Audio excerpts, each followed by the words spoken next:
A fool is known by his speech and a wise man by silence.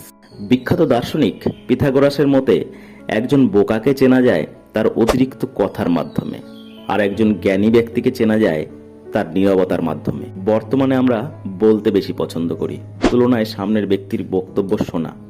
আমরা অতিরিক্ত কথা বলার মাধ্যমে নিজের জ্ঞান প্রকাশ করার চেষ্টা করি, কিন্তু সত্যিই কি অতিরিক্ত কথা বলা বুদ্ধিমত্তার পরিচয়, নাকি চুপ থাকার মধ্যে রয়েছে কথা বলার তুলনায় অনেক গুণ বেশি শক্তি? শুনবো এই গল্পে।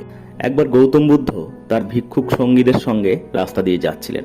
রাস্তার পাশে এক ব্যক্তি দাঁড়িয়েছিলেন। তিনি গৌতম বুদ্ধ ও ভিক্ষুকদের দেখে জোরে জোরে হাসতে শুরু করলেন। গৌতম বুদ্ধ ও ভিক্ষুকরা ওখানে দাঁড়ায় ও হাসির কারণ জানতে চায়।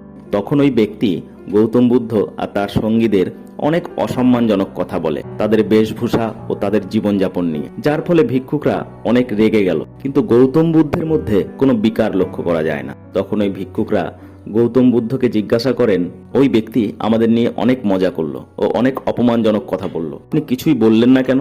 তখন বুদ্ধ উত্তর দিলেন, তোমাদের যদি কেউ কোনো কিছু উপহার দেয় আর তোমরা যদি সেটা গ্রহণ না করো, তবে ওই উপহার কার থাকে?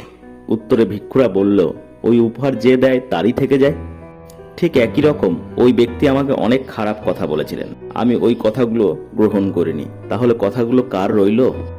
তখন ভিক্ষুকরা বললেন, ওই ব্যক্তির জন্যই রইল। তাই বন্ধুরা, জীবনে অনেক ক্ষেত্রে আমাদের সামনের ব্যক্তির থেকে আমাদেরকে অপমানিত হতে হয়।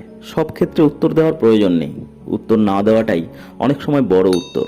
তাই আজ থেকে চুপ থাকার অভ্যাস করুন। যত কম কথা বলবেন জীবনের সমস্যা ততই কমবে আর আপনার ভ্যালু ততই বাড়তে থাকবে। ধন্যবাদ।